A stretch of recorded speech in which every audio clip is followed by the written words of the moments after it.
Hello everyone, this is Raven Ironwing and welcome to my channel. Today we will be doing Lesson 2 of Kawthi, the language that only has 42 words. Now, as we said before in my first lesson, Kawthi is a dynamic language, meaning it has 42 basic root words that use to dynamically form more complex compound words. Now, if you haven't watched the first lesson, go ahead and watch that video first, and then come back and watch this one here. Alright, so today we're going to look at the process of how we can form words, those compound words. The first thing you need to do is think of the actual root concept behind the word that we are expressing. So let's look at the example of the word rain. What does rain actually mean? What is the concept that is expressing? When it rains, what is happening? Water is falling in droplets from the sky. So let's think about, in step 2, we have to think about what are the basic, most fundamental primal parts of this word that we want to express, of this concept we want to express. And I would say rain, what are the most primal parts? It is water that is falling from the sky. Now in step 3, we want to find phonemes in Kawthi that best match the concepts that we're trying to express. So water, the sign for liquid or water is this phoneme, this pictograph right here, and the way we pronounce this sounds like water. It is sh. So sh is water. And then by way of or from is and it's symbolized by this arrow pointing from one thing to the other. And sky is zh. So we have water from sky. Now step 4, you just want to arrange those in a logical order that makes the most sense and is the most fluid to pronounce. So sometimes the order might make the most sense, but it's not very pronounceable. So you have to order it around in a way that is both logical and easy to pronounce. So here we have the zh sound, and then the sound, and then the sh sound. Now, the sound is indicating, this symbol here, the arrow, is indicating that this thing after it came from this thing here. So it makes sense to put the sky first and the water last, because the water came from the sky.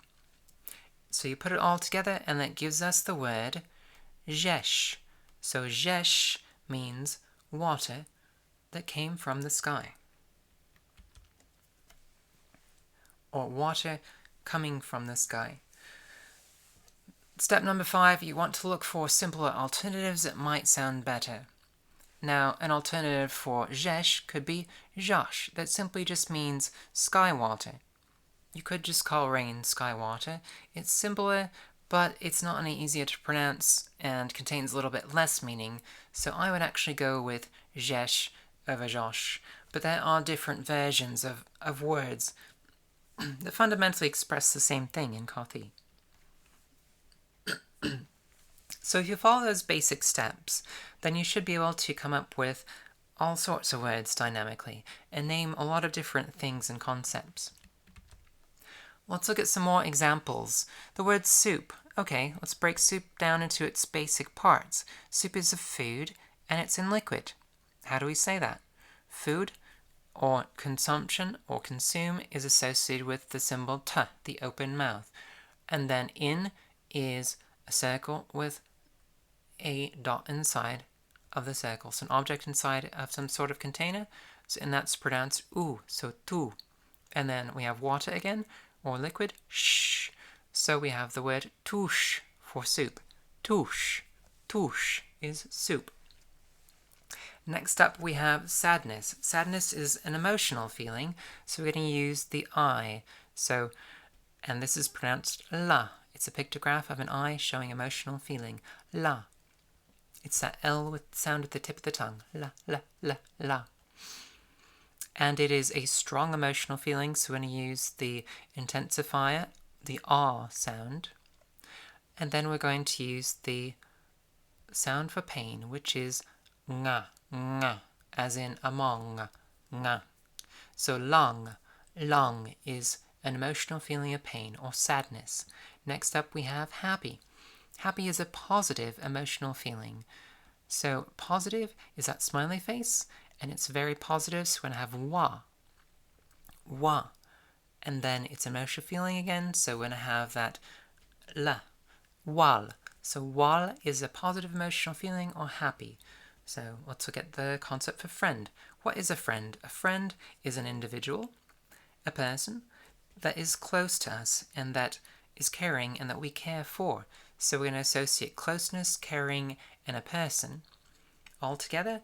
Okay, so close or near is o, and then we have caring or protection is associated with and then it's an m sound, and then individual is e, that very open sound, e. So ome is a friend in Kawthi, a close caring individual. Home, what is a home? It's a place of protection that's close to us, that's close to us emotionally and physically. So the most important part about a home is that it's a place out of all these concepts here. Okay, so we're going to start with ch, which means place, and then o, so it's a close place, a near place, and it's a place of protection or care, so we're going to have again, so chom is home in Kawthi. Next up we have fishing, what is fishing? Fishing is hunting a fish. It's hunting fish. So how do we say fish in Kawthi? Well, fish is an animal, and then animal is expressed by a creature combined with motion. A fish is not a large animal, so we're not going to use the ah sound.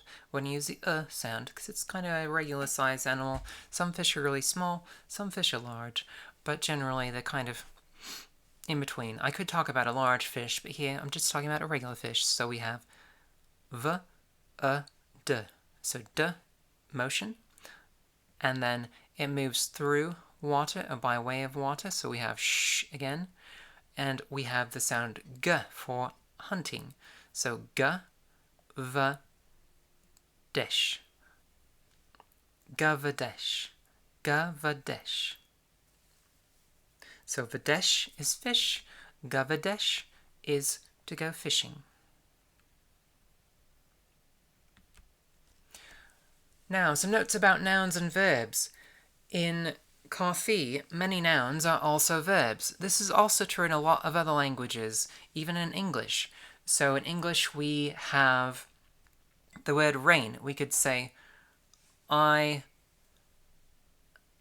collected some rain in a bucket, where rain is a noun. Or I could say, it is raining right now, and rain is a verb. I could say, I'm going to go on a walk. A walk is a noun.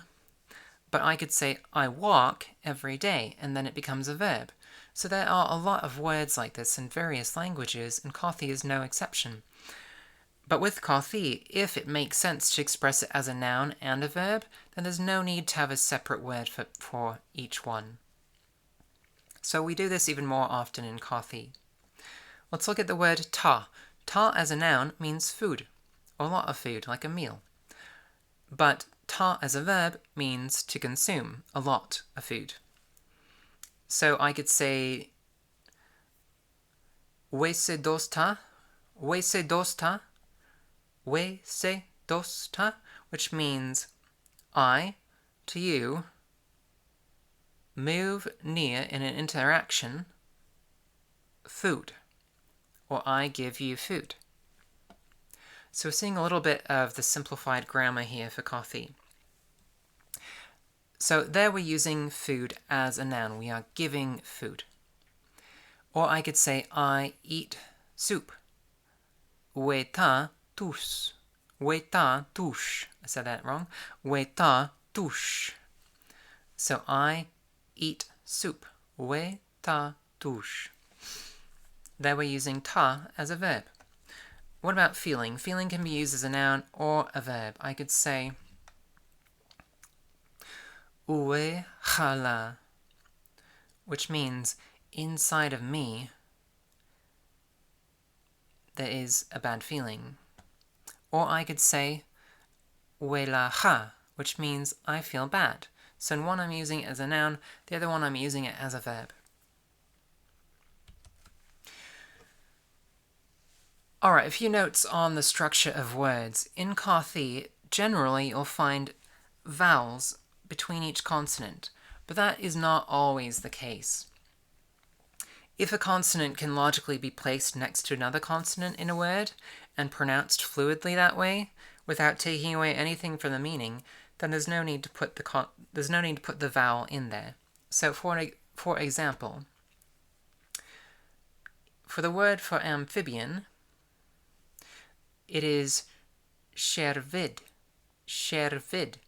So the sh, water, is coming from r onto land, so sher, from water to land, vid, a creature that's small, that moves. So it's a small creature that came from the water and now is on land, or an amphibian. So I don't have to say sheravid, where I'm sticking that in there, sheravid, because I can fluidly pronounce the r sound and the v sound next to each other in this case. Shervid, shervid.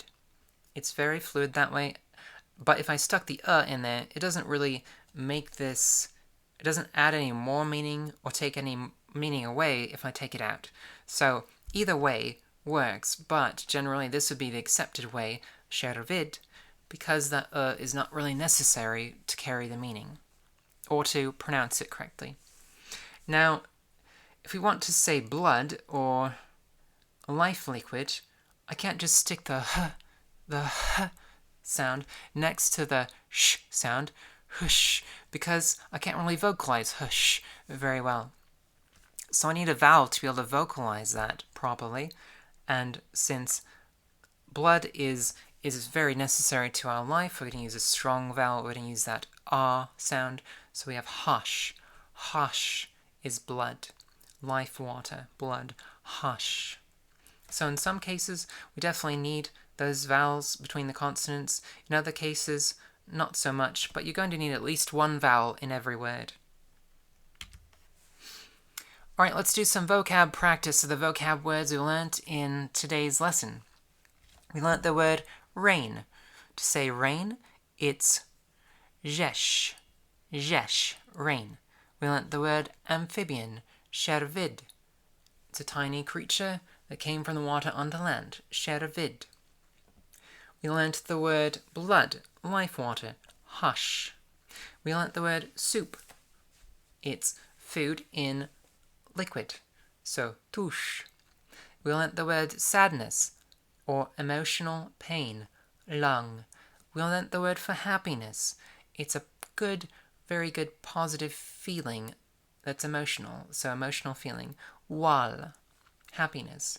We learnt the word for home. It's a place that's nearby of caring, chom, chom, a nearby place where we find protection or care, chom. We learnt the word for friend, ome, a close, caring person, ome. We learnt the word for fishing, fishing, ga vadesh, to hunt fish, ga vadesh. That's all I have for today's lesson, and if you liked this video, please give it a thumbs up, and if you are interested in learning Kawthi, stay tuned for more lessons in the near future. If you have any suggestions of what you'd like to see about the Kawthi language next, please voice your suggestions in the comments section below, and thanks for stopping by. Have a great day.